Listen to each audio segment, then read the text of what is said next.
हरे कृष्णा।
हरे कृष्णा। सबसे पहले हम प्रार्थना कर रहे हैं, नहीं है मेरा यह संसार, ना है ये मेरे लिए। सभी हैं कृष्ण के, तभी तो प्यारे हैं वे सदा। मेरे तो हैं कृष्ण केवल, दूसरा न कोई। जैसा भी हूँ उन्हीं का हूँ, शरण में हूँ उनकी सदा।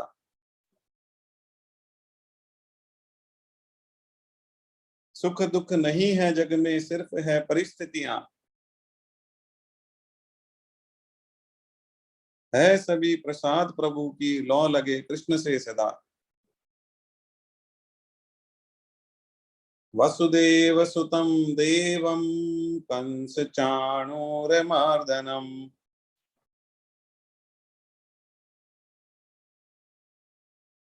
देवकी परमानंदम, कृष्णं वंदे जगद्गुरु।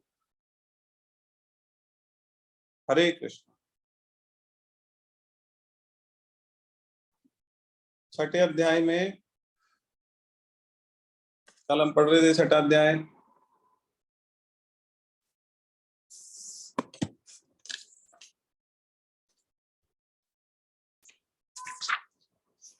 छठे अध्याय में हमने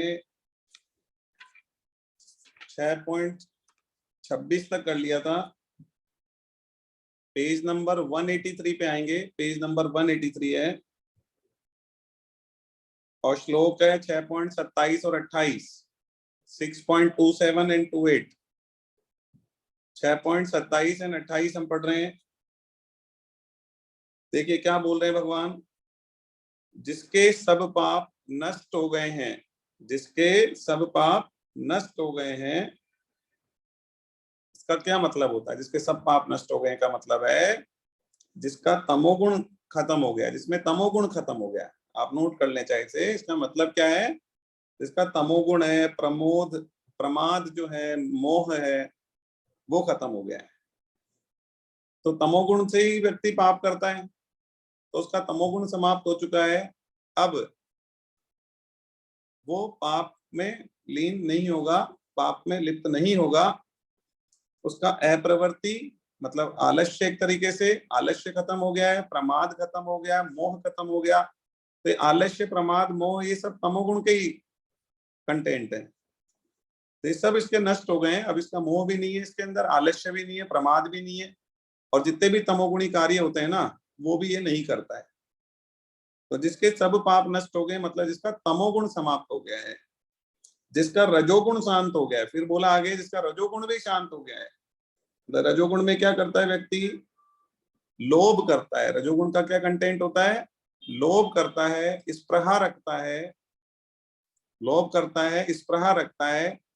ठीक है, संग्रह के उद्देश्य से नए नए कार्य करता है, नए कर्मों का प्रारंभ करता है, और उसके मन में अशांति रहती है। ऐसा व्यक्ति रजोगुणी होता है। तो जिसका रजोगुण शांत हो चुका है, उसमें रजोगुण भी नहीं है, तो फिर क्या बचेगा? तमोगुण भी नहीं है, रजोगुण भी नहीं है, तो कौन सा गुण बचेगा? सतोगुण बचेगा बस। तो ऐसा जो व्यक्ति है जिसके सब पाप नष्ट हो गए मतलब तमोगुण नष्ट हो गया है, और जिसका रजोगुण शांत हो गया है, तथा जिसने मन सर्वथा शांत, जिसका मन सर्वथा शांत निर्मल हो गया है, मतलब सर्वथा शांत, बिल्कुल शांत हो चुका है। सर्वथा शांत का मतलब जो है, देखो एक तो होता है हम टेम्परेरी कोई मेडिटेशन करके शांति को प्राप्त करें, और एक होता है परमानेंटली हमारे मन में एक रेगुलर जिसको बोलते हैं एक परमानेंट शांति जो है, उसी को प्रशांत कहा गया है। प्रशांत का मतलब जो परमानेंट शांत है, ठीक है ना। तो सर्वथा शांत हो गया है। तो तीन चीज बता दी भगवान ने, एक तो जिसका तमोगुण नष्ट हो गया हो, रजोगुण शांत हो गया और वो सर्वथा शांत हो गया है, ठीक है। ऐसे इस ब्रह्म रूप बने हुए योगी को निश्चित ही उत्तम सात्विक सुख प्राप्त होता है। ऐसा व्यक्ति को सात्विक सुख मिलता है। सात्विक सुख क्या होता है, देखो तामसिक सुख क्या होता है, तामसिक सुख होता है हमको शराब पीने में सुख मिल रहा है, वो तामसिक सुख होता है। और राजसिक सुख क्या होता है, जैसे हमें चटपटा खा के मजा आ रहा है, ये राजसिक सुख होता है। भाई शराब, मांसाहार और गलत कार्य, सट्टा, जुआ, पर स्त्री, ये सब क्या है, गलत कार्य है। तो इस तरीके की चीजों में इन्वॉल्व होना तमोगुण हो गया। और रजोगुण हमने बता ही दिया। तो सतोगुण क्या होता है, सतोगुण ये होता है जिसमें कि दूसरों की सेवा करके आपको सुख मिल रहा है, भगवान के जाप करके आपको सुख मिल रहा है और आपको असीम आनंद की प्राप्ति हो रही है, वो होता है सात्विक सुख, ठीक है ना। और वैसे राजसिक, सात्विक और तामसिक पे बहुत डिटेल से आगे चर्चा होने वाली है, एक एक बताएंगे इसके आहार क्या है, सात्विक आहार क्या है, तामसिक आहार क्या है, आहार के बारे में बताएंगे, गुणों के बारे में बताएंगे, लक्षणों के बारे में बताएंगे, पूरा बहुत डिटेल से आगे चर्चा होने वाली है। तो यहाँ पर भगवान कह रहे हैं कि उत्तम सात्विक सुख उसको प्राप्त होता है। जो व्यक्ति ऐसा हो गया ना, जो सर्वथा शांत हो गया है और तमोगुण रजोगुण जिसके नष्ट हो गए हैं, वह उत्तम सात्विक सुख को प्राप्त होता है। इसके बाद में आगे बोला भगवान ने, इस प्रकार अपने आप को सदा परमात्मा में लगाता हुआ, पाप रहित, तो सदा परमात्मा में लगा के रखता है। सतोगुण रजोगुण तो हट गए उसके और प्रशांत हो गया, वो बिल्कुल शांत हो चुका, सर्वथा शांत हो चुका। ऐसा व्यक्ति, उसको क्या है, सात्विक सुख मिलता है, अत्यंत सुखी रहता है वो। और जो अपने आप को परमात्मा में लगा के रखता है, इस प्रकार अपने आप को सदा परमात्मा में लगाता हुआ कोई व्यक्ति है, तो पाप रहित योगी सुख पूर्वक ब्रह्म प्राप्ति रूप अत्यंत सुख का अनुभव कर लेता है। तो ऐसे लोग जो परमात्मा में लगा के रहते हैं ना अपने आप को, वो क्या कर लेते हैं, अत्यंत सुख की प्राप्ति, मतलब असीम, हम कल भी बात कर रहे थे कि परमानंद जो है उसको प्राप्त होते हैं। भाई जो दुनिया के छोटे मोटे सुख है ना, वो तो केवल बनावटी है, टेम्परेरी है, थोड़े से टाइम के लिए सुख आएगा, उसके बाद दुख ही दुख आना है, ठीक है। आप कुछ ऐसा चीज करोगे कि हाँ भाई ठीक है, ये खा के हमको मजा आ गया, ये चीज करके हमको मजा आ गया, ठीक है, मजा तो आ गया, लेकिन फिर उसके पीछे दुख भी आ रहा है, उसके साथ साथ लगा हुआ है दुख, उसके लिए भी आप तैयार रहिए। तो ये यहाँ के जो सुख है ना, वो तो टेम्परेरी है, और दुख साथ में दुख को पैदा करने वाले सुख है। जबकि परमात्मा के साथ हम लग के रहते हैं और उनमें सुख का अनुभव करते हैं, तो वो सुख क्या है, परमानेंट सुख है। कौन सा सुख है वो, परमानेंट सुख है, पहली बात। और उसके पीछे दुख नहीं आता है, उस सुख के पीछे दुख नहीं आता है। वो सुख का मतलब सुख ही है, वो फिर सुखी ही रहता है व्यक्ति। आगे बढ़ते हैं हम, नेक्स्ट पेज पे चलते हैं, 6.29। सब जगह अपने स्वरूप को देखने वाला और ध्यान योग से युक्त अंतःकरण वाला। अब देखो, सब जगह अपने स्वरूप को देखने का मतलब क्या है, सब जगह अपने स्वरूप को देखने का मतलब होता है संपूर्ण प्राणियों में वो अपने आप को देखता है, संपूर्ण प्राणी। तो संपूर्ण प्राणियों में कैसे, जैसे कोई हाथी है, अब वो जा रहा है, तो हम क्या सोचेंगे कि भाई इसमें भी क्या है, परमात्मा का स्वरूप है, और मेरा स्वरूप भी क्या है, आत्मा, और इसके अंदर भी क्या है, आत्मा। तो ये मेरे जैसा ही है और मैं ही हूं, एक तरीके से मानते हैं कि भाई मेरे में और हाथी में कोई फर्क नहीं है, क्योंकि हम दोनों ही आत्मा है, ठीक है, और ये मेरा ही स्वरूप है। अच्छा एक चीज बताओ, आत्मा किसका स्वरूप होती है, परमात्मा का। हम किसका स्वरूप है, परमात्मा का। और हाथी है, वो किसका स्वरूप है, परमात्मा का। गाय किसका स्वरूप है, परमात्मा का। कुत्ता किसका स्वरूप है, परमात्मा का। तो सब किसके स्वरूप है, परमात्मा के। तो हम सबको क्या है, ये मानते हैं कि भाई सबके अंदर वही है जो मेरे अंदर है, मतलब मेरा ही रूप सब में। अच्छा ऐसा बोल दीजिए कि परमात्मा का रूप मेरे में, मेरा रूप परमात्मा में, एक ही बात है। परमात्मा में मेरा रूप है, मेरा रूप परमात्मा में है, ठीक है। और ऐसे ही मेरा जो रूप है वही दूसरे में है, दूसरे व्यक्ति में भी वही चीज है जो मेरे अंदर है, वही वही आत्मा है। व्यक्ति ही नहीं, कोई भी जीव है, सब में वही आत्मा है। तो सब जगह अपने स्वरूप को देखने वाला, जैसे इसका एग्जाम्पल भी क्या होता है, जैसे मिट्टी के वो खिलौने होते हैं, तो मिट्टी के खिलौने में सब में क्या है तो मिट्टी ना। ऐसे चीनी के खिलौने आते हैं ना, यहाँ पे तो दीपावली पर आते हैं जयपुर में, चीनी के खिलौने आते हैं, ठीक है। तो चीनी के खिलौने जो बने होते हैं उसमें वास्तव में क्या है, तत्व क्या है, तत्व तो चीनी है ना। ऐसे लोहे से अस्त्र शस्त्र बने होते हैं, तो सब में क्या है, लोहे को ही देखो आप, है तो लोहा ही। ऐसे ही सोने से जो आभूषण बने हुए हैं सब में तत्व क्या है, तत्व तो सोना ही है ना। एक आभूषण में भी सोना है, दूसरे में भी सोना, तीसरे में भी सोना, चौथे में भी सोना, पांचवें में भी सोना, जितने भी सोने के आभूषण बने हुए हैं तो सब में सोना ही ना। तो वही थॉट होती है कि है तो सब में वही, जो मैं हूं वही सब में है, मतलब मेरा ही स्वरूप है। तो ये जो देखने वाला है, तो सब जगह अपने स्वरूप को देखने वाला। तो इस लाइन का मीनिंग क्या हुआ, सब जगह अपने स्वरूप को देखने वाले का मतलब है जो सब जगह पर किसको देखता है, अपने आप को ही देखता है, कि जो आत्मा मेरे में है वही सब जगह है। अच्छा, और ध्यान योग से युक्त अंतःकरण वाला, और ध्यान योग से युक्त अंतःकरण वाला सांख्य योगी अपने स्वरूप को संपूर्ण प्राणियों में स्थित देखता है। देखो, और ध्यान योग से युक्त अंतःकरण वाला सांख्य योगी मतलब जो ध्यान योग से युक्त है, जो भगवान के साथ में इसका हमेशा ध्यान लगा हुआ है, भगवान में हमेशा ध्यान लगा हुआ है, ऐसा ध्यान योग से युक्त अंतःकरण वाला योगी जो है अपने स्वरूप को संपूर्ण प्राणियों में स्थित देखता है। संपूर्ण प्राणियों में ये मानता है कि मेरा ही स्वरूप है इनमें, और संपूर्ण प्राणियों को अपने स्वरूप में देखता है, और खुद के अंदर भी संपूर्ण प्राणियों को देखता है। संपूर्ण प्राणियों में खुद को देखता है और खुद के अंदर संपूर्ण प्राणियों को देखता है। मतलब हम दूसरों में तो ये मान रहे हैं कि वो मेरे जैसे ही अपने ही है, और फिर अपने अंदर ये मान रहे हैं कि हाँ मैं भी उनके जैसा ही हूँ। तो एक ही बात हो गई कि एक तरीके से भगवान ने दोनों साइड से ही बोल दिया कि वो हमारी जैसे हैं, हम उनके जैसे हैं, ठीक है। तो इस तरीके से देखता है जो ध्यान योग युक्त व्यक्ति होता है ना, जो समझदार व्यक्ति होता है, जिसे पता है कि हम आत्माएं हैं, सब हमारा मूल स्वरूप आत्मा है, वह व्यक्ति क्या करता है, अपने स्वरूप को संपूर्ण प्राणियों में स्थित देखता है और संपूर्ण प्राणियों को अपने स्वरूप में स्थित देखता है। आगे बढ़ते हैं 6.30। 6.30 में बोले भगवान, जो भक्त सब में मुझे देखता है और मुझ में सबको देखता है, मतलब भगवान को हम सब में देखें कि जितने भी प्राणी हैं सब में कौन है, भगवान है, और सब में मुझे देखता है और मुझ में सबको देखता है, और सब में किसको देख रहे हैं, भगवान को देख रहे हैं, कि कोई भी जीव है उसमें कौन है, भगवान है, क्योंकि उसी में वो आत्मा उनका स्वरूप है, तो वही परमात्मा का स्वरूप है। तो सब जीव, जितने भी जीव हैं, चाहे गाय है, घोड़ा है, गधा है, कुत्ता है, हाथी है, जो भी है, जो भी हैं सारे जीव, सभी जीवों में, और मनुष्य है, सभी जीवों में कौन है, परमात्मा है। और परमात्मा में हम सारे जीवों को देखें, ठीक है। जैसे हम कृष्ण भगवान का विग्रह देख रहे हैं, तो हम ये देखें कि इसमें इनमें सारे जीव समाये हुए हैं। हाथी भी इन्हीं से निकल रहा है, घोड़ा भी इनसे निकल रहा है, व्यक्ति भी, मनुष्य भी इससे निकल रहा है, मछली भी इनसे निकल रही है, सब इनमें समाये हुए हैं।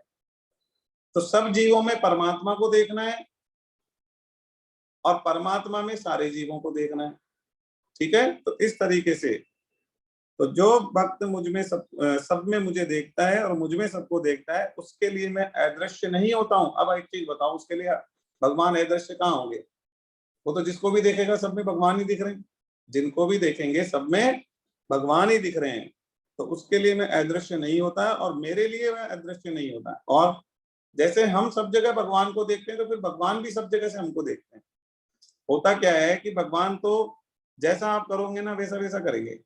आप कहोगे कि मैं सब जगह आपको देख रहा हूं, तो भगवान कहेंगे कि हाँ मैं भी सब जगह से तुमको देख रहा हूँ। आप कहोगे भगवान को कि मैं आपको अपना पिता मानता हूं, तो भगवान कहेंगे ठीक है मैं भी आपको अपना बच्चा मान लेता हूँ। आप भगवान को कहोगे कि मैं आपको अपना भाई मानता हूं, तो भगवान भी कहेंगे ठीक है मैं भी आपको अपना भाई मान लेता हूँ। तो भगवान तो जैसा हम देखते हैं और जैसा हम मानते हैं ना, वही संबंध हमारे साथ जोड़ लेते हैं, ठीक है। तो जब हम भगवान में सबको और सब में भगवान को देखने लग जाएंगे, तो क्या होगा, हम सब जगह भगवान दिखेगा हमको। तो सब जगह भगवान हमको दिखेगा तो हमारी दृष्टि से, हमारी नजर से भगवान ओझल नहीं होंगे, और भगवान की नजर से हम ओझल नहीं होंगे, फिर भगवान भी सब जगह से हमको देखने लग जाएंगे। हम सब लोगों में भगवान को देखेंगे तो भगवान भी हमको सब जगह से देखेंगे। तो यही चीज भगवान ने लिखी है, उसके लिए मैं अदृश्य नहीं होता और वह मेरे लिए अदृश्य नहीं होता, मतलब हमेशा हम एक दूसरे को देखते रहते हैं। आगे बढ़ते हैं। ये छोटा सा रामकृष्ण जी परमहंस का स्टोरी दिया हुआ है, देखो यहाँ पर पेज नंबर 184 पे नीचे नीचे। रामकृष्ण परमहंस अपने इष्ट काली माँ की आरती उतारते उतारते क्या है, स्वयं की आरती उतारने लग गए। काली माता की आरती कर रहे थे, करते करते खुद की आरती करने लग गए। काली माता के ऊपर पुष्प चढ़ाने के बजाय खुद के ऊपर ही फूल चढ़ाने लग गए रामकृष्ण परमहंस जी। तो लोग उन्हें पागल समझते हैं, वो कहते हैं ये पागल हो गया, कि खुद की आरती उतार रहा है, खुद के ऊपर ही फूल चढ़ा रहे। तो लोग उन्हें पागल समझते हैं और पूछते हैं आप स्वयं की पूजा करते हैं, स्वयं की पूजा क्यों करते हैं आप? तो वो कहते हैं मैं तो सर्वत्र काली माता का ही पूजन कर रहा हूँ। मतलब उनको अपने अंदर भी काली माता ही दिख रही है, तो वो खुद का पूजन करने लग गए। तो रामकृष्ण परमहंस जी की स्थिति तो बहुत उच्च स्थिति थी, बहुत ही उच्च स्थिति थी। उनको सब जगह काली माता ही दिखती थी जो उनके इष्ट थे। तो जो आपका इष्ट है ना, जो आपके इष्ट है वो आपको सब जगह दिखने चाहिए।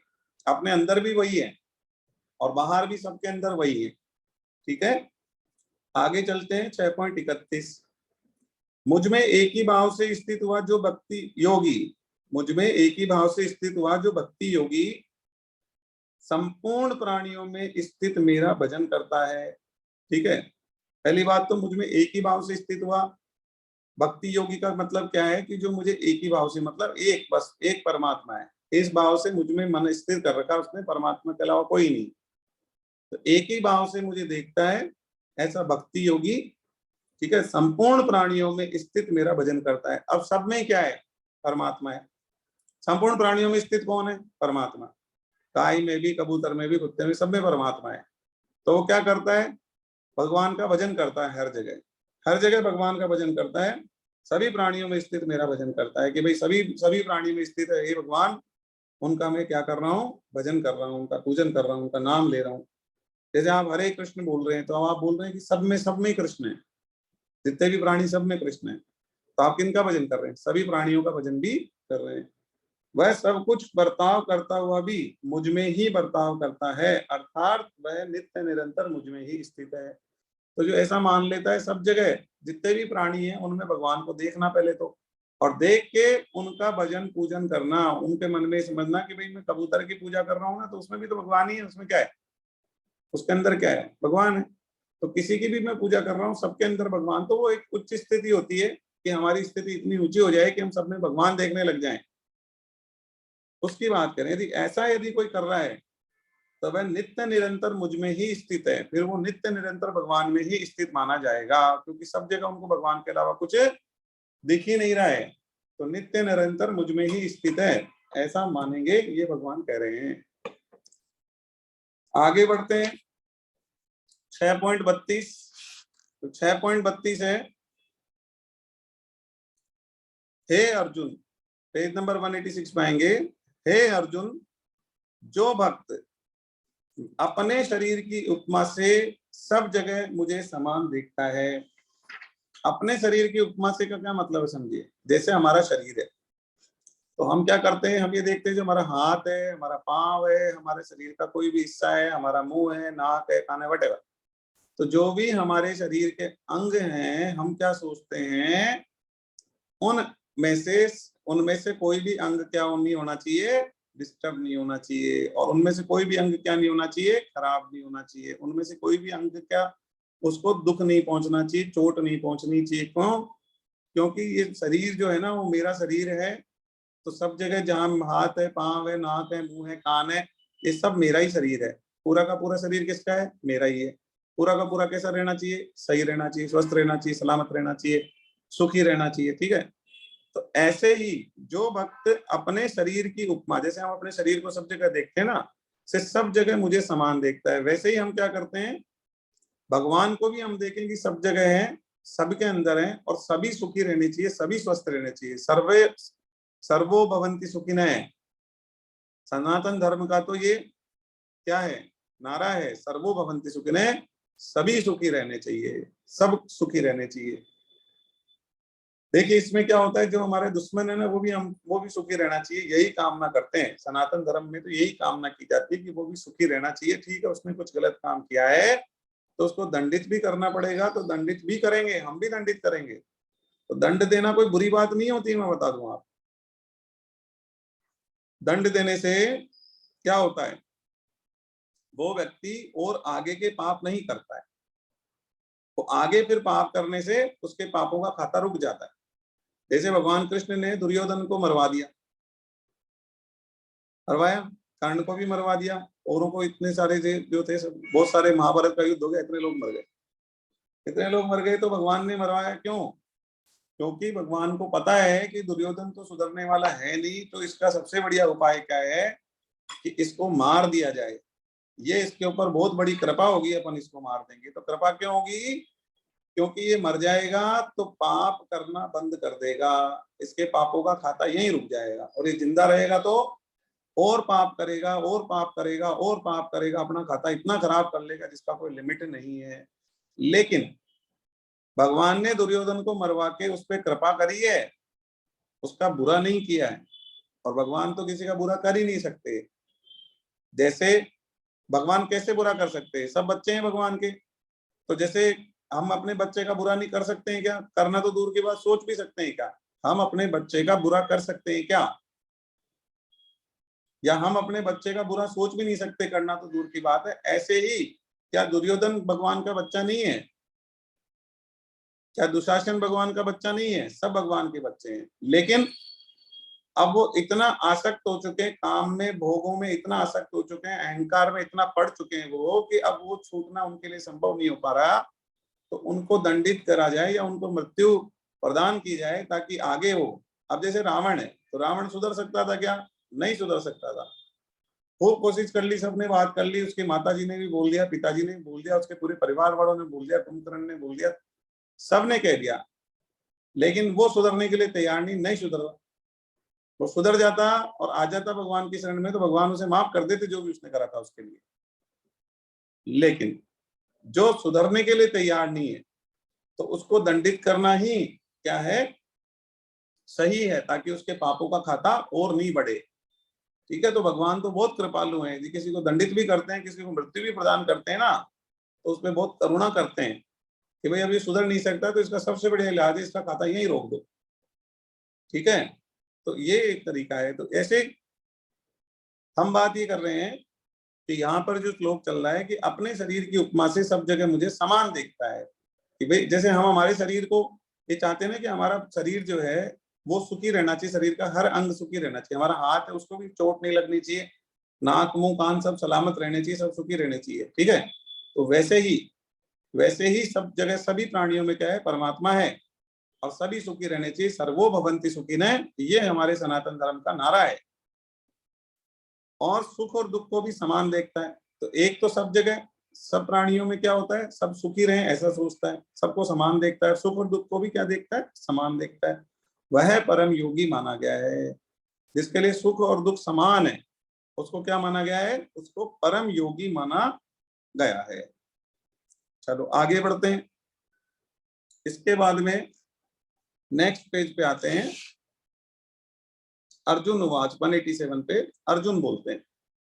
अर्जुन उवाच, अर्जुन क्या कहते हैं? अर्जुन कहते हैं, हे मधुसूदन। मधुसूदन कृष्ण भगवान का ही नाम है। हे मधुसूदन, मधु नाम के राक्षस का उन्होंने वध किया था। सूदन किया मतलब मारा था उसको, इसलिए इनका नाम मधुसूदन है। हे मधुसूदन, आपने समता पूर्वक जो यह योग कहा है, मन की चंचलता के कारण मैं इस योग की स्थिर स्थिति नहीं देखता हूं। तो ये कह रहे हैं कि आपने कहा ना कि समता पूर्वक जो है समता में रहना चाहिए, लेकिन मन तो इतना चंचल है, मैं तो उसकी स्थिति को स्थिर मान ही नहीं सकता, बहुत ज्यादा चंचल है मन। तो मैं इस योग की स्थिर स्थिति नहीं देखता हूं, तो मैं तो समता योग में रह जाऊं, ऐसा मेरे को तो लग नहीं रहा कि कोई रह सकता है। कारण कि हे कृष्ण, मन बड़ा ही चंचल है, प्रथमनशील है, जिद्दी है, दृढ़ है, बलवान है, मतलब मन बहुत बलवान है, बहुत प्रतमनशील का मतलब बहुत ज्यादा क्या करता रहता है, थिंकिंग करता रहता है, मथता रहता है, मथन करता रहता है, ठीक है, ऐसा है, चंचल है, ठीक है। तो मन चंचल है, प्रतमनशील है, जिद्दी है और बड़ा बलवान है, उसको रोकना मैं आकाश में स्थित वायु की तरह अत्यंत कठिन मानता हूं। अब मैं ये मानता हूं कि मन को बस में करना मतलब उस तरीके की बात हो गई कि आसमान में वायु को रोक लेना, वायु को मुट्ठी में बंद कर लें हम, आकाश में जो वायु बह रही है ना उसको रोक लें। तो आकाश में बहती हुई वायु को कोई रोक सकता है क्या? नहीं रोक सकता ना। तो अर्जुन का कहना है कि मुझे तो ऐसा लगता है ये जो मन है ना वो किसी के बस में आने वाला नहीं है, बहुत चंचल है, बहुत जिद्दी है, बहुत, वो तो अपने मतलब जैसे उसकी इच्छा होती है ना वैसे काम करवा लेता है इंद्रियों से, ये कह रहे हैं अर्जुन। अब देखो, अब मन चंचल क्यों है? क्योंकि मन मन चंचल पता क्यों है? मन चंचल इसलिए रहता है कि जो इंद्रियों से सुख भोगना चाहता है ना उसका मन चंचल रहता है। भगवान आगे बताएंगे, ठीक है क्या, आगे वाले श्लोक में बताते हैं कि भाई कैसे कंट्रोल होगा। तो भगवान बता रहे 6.35 में, श्री भगवान उवाच, अब भगवान बोल रहे हैं, हे महाबाहो, यह मन बड़ा चंचल, भगवान भी कह रहे हैं हाँ है, वास्तव में चंचल है। हे महाबाहो, यह मन बड़ा चंचल है और इसका निग्रह करना, ठीक है, इसका निग्रह करना भी बड़ा कठिन है। इसको रोकना भी मतलब, निग्रह करना मतलब रोकना, कंट्रोल करना, तो इसको रोकना भी बड़ा कठिन है। यह तुम्हारा कहना बिल्कुल ठीक है, कृष्ण भगवान भी कह रहे हैं कि हाँ भाई तुम सही कह रहे हो, मन बहुत चंचल है, इसको रोकना बहुत कठिन है, बहुत मुश्किल है। लेकिन लेकिन क्या कह रहे हैं भगवान? लेकिन परंतु हे कुंती नंदन, अभ्यास और वैराग्य के द्वारा इसका निग्रह किया जाता है। मतलब आप अभ्यास, बार बार अभ्यास करोगे और वैराग्य धारण करोगे तो अपने आप ये क्या होगा, मन रुक जाएगा। आपको मैं एक चीज बताता हूँ, क्या सुन के लगता है कि पता नहीं रुकेगा नहीं रुकेगा, लेकिन पहली बात तो देखो भगवान की वाणी में विश्वास करना है अपने को, एक इसमें तो कोई संशय ही नहीं है। कृष्ण भगवान यदि खुद अपने मुख से बोल रहे हैं रुक जाएगा मतलब रुक जाएगा। कृष्ण भगवान ने कह दिया कि आत्मा मरती है दूसरा शरीर लेती है मतलब लेती है, बस वहां बात खत्म हो जाती है, ठीक है। उसमें प्रमाण की आवश्यकता है क्या? प्रमाण भी आज तो बहुत सारे अवेलेबल हैं, बहुत प्रमाण अवेलेबल है। आप प्रमाण देखना चाहते हो, यूट्यूब पे जाना और देखना कि आत्मा का पुनर्जन्म होता है क्या, हजारों स्टोरीज मिल जाएंगी, रियल लाइफ स्टोरीज, इनको पिछला पूरा जन्म याद है तो फिर तो पुनर्जन्म सत्य है, पुनर्जन्म असत्य नहीं है, पुनर्जन्म वास्तविक चीज है। तो आप ऐसा सोचिए, पुनर्जन्म यदि वास्तविक चीज है तो फिर तो क्या है, आत्मा जो दिखती नहीं है वो फिर दूसरा शरीर ले रही है, पिछले जन्म की पूरी मेमोरी याद रह रही है, ये सब क्या हो रहा है? तो भगवान ने गीता में लिखा है ना कि पुनर्जन्म लेती है मतलब लेती है। एविडेंस तो आज मिल रहे हैं, मान लो आज सोशल मीडिया, आज यूट्यूब है जिसपे हम चेक कर पा रहे हैं और जाके मिलना चाहे किसी से पुनर्जन्म वाले से मिल भी पा रहे हैं। पहले ये सब नहीं था तो भी भगवत गीता तो थी, ठीक है। तो आज तो वेरीफाई हो जा रहा है आपका कि पुनर्जन्म होता है। तो यहाँ पर बात ये आ रही है कि भगवान ने कह दिया ना कि इसको अभ्यास और वैराग्य के द्वारा इसका निग्रह किया जा सकता है। तो अभ्यास करो, बार बार अभ्यास करो, क्या कि मन को क्या करो, भगवान में लगाओ। अभ्यास किस चीज का करें भाई? मन को नियंत्रित करने का तरीका क्या है? हमने पहले पिछली क्लास में, पिछले मतलब पिछले संडे को जो क्लास थी इसमें भी डिटेल से चर्चा करी थी कि भाई मन को क्या है, किसी भी चीज को रोकना मुश्किल होता है, उसको मोड़ना आसान है। तो हमारा जो मन है इधर उधर भाग रहा है ना, इसको भगवान की तरफ मोड़ दो, भगवान के भजन में लगा दो, जाप में लगा दो। आप जाप करे जाओ करे जाओ करे जाओ करे जाओ करे जाओ करे जाओ, अरे मान के चलो एक दिन ऐसा आएगा जिस दिन आपको इस संसार के सारे भोग क्या फीके लगने लग जाएंगे, संसार की सब चीजें, सबसे वैराग्य हो जाएगा आपको। लगातार अभ्यास करते करते करते भगवान का नाम लेते लेते लेते लेते लेते आपकी स्थिति हो जाएगी कि आपको सब चीजें खराब लगने लग जाएगी, केवल भगवान में आपका मन पड़ जाएगा और आप परम शांति की तरफ बढ़ जाओगे। जब आप परम शांति की तरफ बढ़ जाओगे भगवान का नाम से और भगवान में मन लगने से आपको परम शांति मिल रही है, परमानंद मिल रहा है, तो आपका मन फिर भागेगा ही नहीं ना, आपका मन इधर उधर भागेगा ही नहीं। आपकी इंद्रियों के भोग का जब रस ही खत्म हो जाएगा, भगवान के नाम में रस रह जाएगा, बाकी सब जगह से रस ही खत्म हो जाएगा, इंद्रियों का रस खत्म हो जाता है, आप उसको मान लीजिए बिल्कुल। जैसे आज किसी को मीठा खा के बहुत अच्छा लगता है, वो भगवान का नाम लेता जाएगा लेते जाएगा लेते जाएगा, धीरे धीरे धीरे धीरे धीरे उसको मीठे का टेस्ट ही चेंज हो जाएगा, उसकी जीभ को मीठा अच्छा लगना बंद हो जाएगा। सच्चाई है ये, मैं मिला मैं मिला साधु, एक साधु महाराज थे, उनसे मिला तो उनने कहा देखो मेरे को मीठा खाना बहुत अच्छा लगता था, मतलब मीठे के लिए मेरे को कोई कहे ना 50 किलोमीटर जाना है तो मैं चला जाता था कि वहां नई मिठाई मिल रही है, इतना जबरदस्त था मैं। लेकिन वो ये कहते हैं कि मैं भगवान का जब नाम लेने लगा, लेते लेते लेते कई कुछ साल निकले, तो आज मेरी स्थिति ये है कि कोई मीठा सामने भी रखा होता है ना, तो भी मेरे को ये मन नहीं है कि नहीं खा लूं या अभी मिल जाए मेरे को। बोला ऐसा कोई मन नहीं होता, और खाता भी हूं तो आजकल अब वो स्वाद ही नहीं आता, पता नहीं जीभ को क्या हो गया, पता नहीं मेरी जीभ को क्या हो गया। पहले जैसा मीठा ये लगता ही नहीं है, मीठा पहले तो ऐसा लगता था पता नहीं, हाँ आनंद बरस रहा है, मीठा जीभ पे जा रहा था और खा रहे थे तो लगता था पता नहीं क्या मिल गया, वो बहुत मजा आता था। पता नहीं क्या हो गया जीभ को, आजकल उतना मजा ही नहीं आता। तो हमारी इंद्रियों के रस है ना, वो भगवान धीरे धीरे खत्म कर देंगे जब हम भगवान में लगेंगे, तो ये भगवान की कृपा से होगा, ये भगवान की कृपा से होता है ये चीज। अब भगवान कह रहे हैं अभ्यास करो, वैराग्य करो, तो होगा, तो डेफिनेटली होगा, आप मान के चलिए, ठीक है। और संसार के भोगों में राग हटाएंगे ना, तभी हमको वैराग्य मिलेगा, तभी भगवान में मन लगेगा, तभी हम अभ्यास कर पाएंगे। संसार के भोगों से दूर हटना है, मान के चलो। देखो संसार के भोग झूठे हैं, झूठ है ये।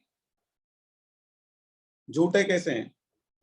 संसार के भोग झूठा, झूठा रस देने वाले, झूठा स्वाद देने वाले, झूठा है। कैसे झूठा है? आप संसार के भोग में पड़ो, क्या होगा?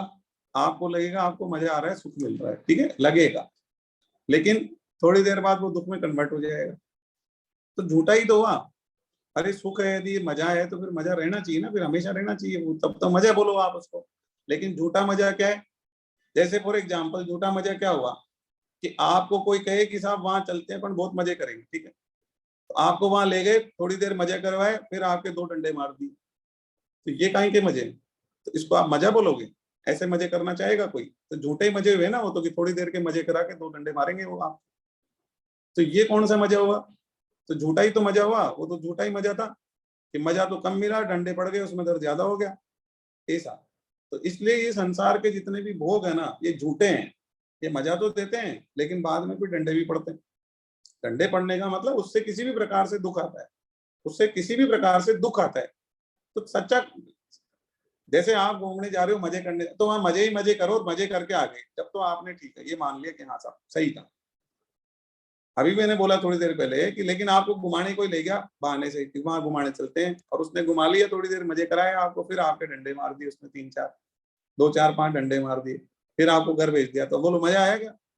अरे साहब वो तो फर्जी था आदमी, उसने तो घुमाया, फिर उसके बाद हमको मारा भी। तो मारा भी तो वो मार नहीं खाना चाहते ना, मजे ही करना चाहते हैं, तो वो भगवान के साथ है, मजे तो केवल भगवान के साथ है। और ये जो संसार के जो मजे हैं ना, ये मजे थोड़ी देर के हैं, फिर बाद में आप अपने को उसकी सजाएं मिलती है। कर लो मजा फिर पाओगे सजा, है ना, ये तो कहावत भी है, जो करेगा मजा वो पाएगा सजा। करो मजे और पाओ सजा, ठीक है। तो जो संसार के भोग झूठे हैं क्योंकि वो भोग के साथ में सजाएं भी जुड़ी हुई है, तो वो झूठा लालच है, झूठ है, वो दिखाते हैं, फंसाते हैं और सजा देते हैं, ये होता है उसमें, ठीक है। तो अपना विवेक है ना, वो प्रयोग करें हम, कि संसार के भोगों में नहीं पड़े, उसमें नुकसान ज्यादा है, फायदा कम। हमको घुमाने ले गए, वहां मजे करवाए, फिर वहां डंडे मार दिए, तो नुकसान ज्यादा हुआ, फायदा ज्यादा हुआ? फायदा तो क्या हुआ? फायदा तो कुछ नहीं हुआ, बस घूमने में ठीक है, थोड़ी चीज देखी करी हमने, ठीक है, सही मजा आ रहा है, फिर डंडे मार दिए हमें, तो नुकसान ज्यादा हो गया। तो ऐसा ही है संसार के भोग, झूठे हैं झूठे हैं झूठे हैं, ये आप बिल्कुल मान के चलिए। राम सुखदास जी महाराज तो स्पष्ट कहते हैं, संसार के भोग या संसार से आप सुख लेने की सोच रहे हो ना, तो लिस्ट बना के रख लो कि ये संसार से मैं सुख लेता हूँ, उन सब में दुख आएंगे, नाम से लिख लो। और बोले नहीं आए ना, राम सुखदास जी महाराज कहते हैं नहीं आए तो बोल देना मैं गलत कह रहा था। राम सुखदास जी महाराज तो कह रहे हैं बता देना, लेकिन मैं गलत कह रहा था, नहीं आए तो बताना मेरे को, ठीक है ना। चलो, तो इसलिए अभ्यास और वैराग्य, और हम हमारे विवेक को जागृत करेंगे ना कि हमें भोगों में नहीं लगना है, तो अपने आप ही धीरे धीरे वैराग्य हो जाएगा। विवेक को हम जागृत करेंगे तो धीरे धीरे वैराग्य हो जाएगा, और फिर हम भगवान के नाम का अभ्यास करते जाएंगे करते जाएंगे करते जाएंगे, तो धीरे धीरे मन जो है ना अपने आप कंट्रोल में आ जाएगा। ऐसे कंट्रोल में आने वाला नहीं है। तो आप बताइए आज भगवान ने विशेष श्लोक कह के और मन को कैसे नियंत्रित करें, मन को कैसे नियंत्रित करें, इसका उपाय बताया है भगवान ने, ठीक है। तो मन को नियंत्रित करने का उपाय है अभ्यास और वैराग्य, ठीक है। आगे चलते हैं 6.36।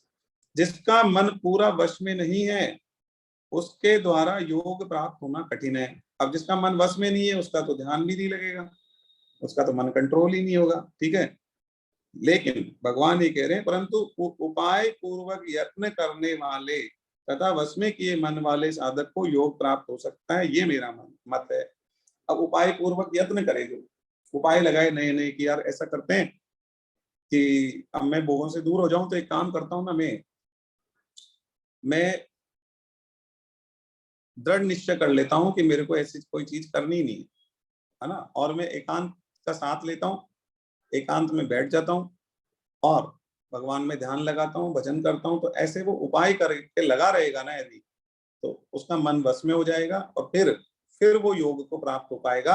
अदरवाइज उसका योग सिद्ध नहीं होने वाला है, ये भगवान ने बिल्कुल स्पष्ट कह दिया है, ठीक है। तो हमें क्या करना है, हमें उपाय करके और उसमें लगना है, भगवान की तरफ बढ़ना है हमको, ठीक है। उपाय पूर्वक यत्न कर रहे हैं, खूब नए नए उपाय निकालने हैं जिससे कि हम यत्न कर सकें, भगवान की तरफ बढ़ सकें।